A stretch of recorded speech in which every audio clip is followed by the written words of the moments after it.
By the way, why is this still here? Huh? Tell me, why is that still there? Come on, people. That thing's sold out in every shop. You watch this, you maybe want yourself a new Red Hook crit bike. And today is Tuesday. What does that mean? What does that mean? It's a Tech Talk Tuesday that's gonna get aired on Wednesday. And today we're maintaining our maintenance theme. Most folks probably aren't racing cross yet. They're getting close. They maybe have dusted the bikes off. They maybe have raced one race or one weekend and they've realized how much work their bike actually needs. So let's maintain the restoration Tech Talks. And this one belongs to him. And we're gonna restore this and get it ready to go. It has not been used yet this season, so we're ahead of the curve, but the race season is coming quick. This is a topic asked about via Facebook, and it's a topic that most folks probably would enjoy. Probably something that most folks don't actually go over.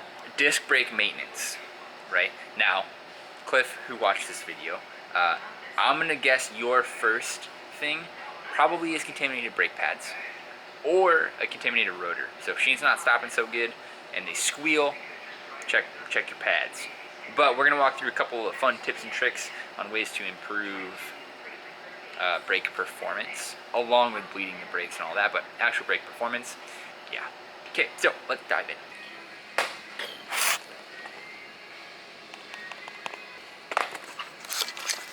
Not a paid publicity, whoever, this stuff, you're gonna need some of this. I know. Now this stuff, gear floss, is actually like the worst thing possible to use to clean your gears. So you're not gonna use that at all for cleaning your gears. However, it makes for fantastic, tight, nook and cranny brake part cleaning. This really should be called brake dust floss, not for greasy chains or derailleurs or cassettes. Brakes, yes. First, grab the brake twice. Actually, grab it a few more times. And push until you see the brake pads begin to come out. Alright, so what we are going to do is, we are going to take,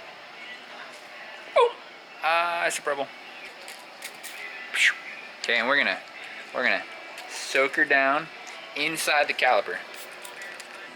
Take our gear floss, and we're gonna clean on each side of the piston.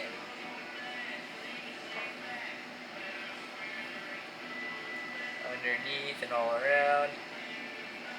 And just like on your car, this thing's gonna get pretty nasty with brake dust. Right at the front of it.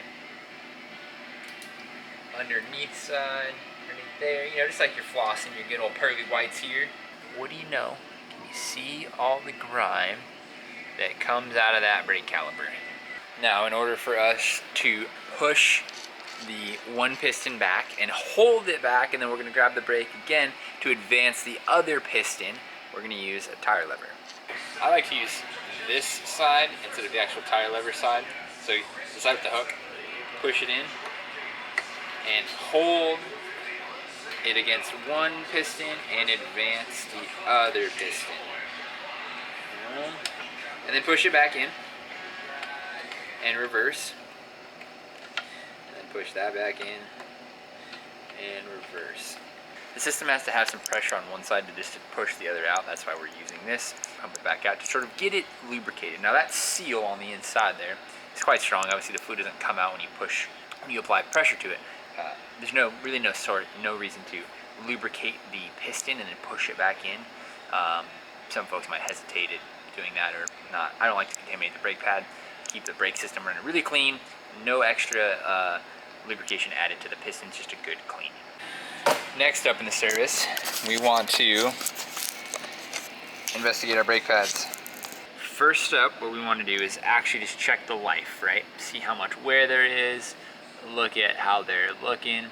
So we want to make sure that there's no gouges, there's no lots of scoring going on through it. The brake pad should have some wear marks to it, but it shouldn't have any excessive, like I said, gouges or lines or anything that looks funky. This looks pretty solid. But now we need to measure the actual wear.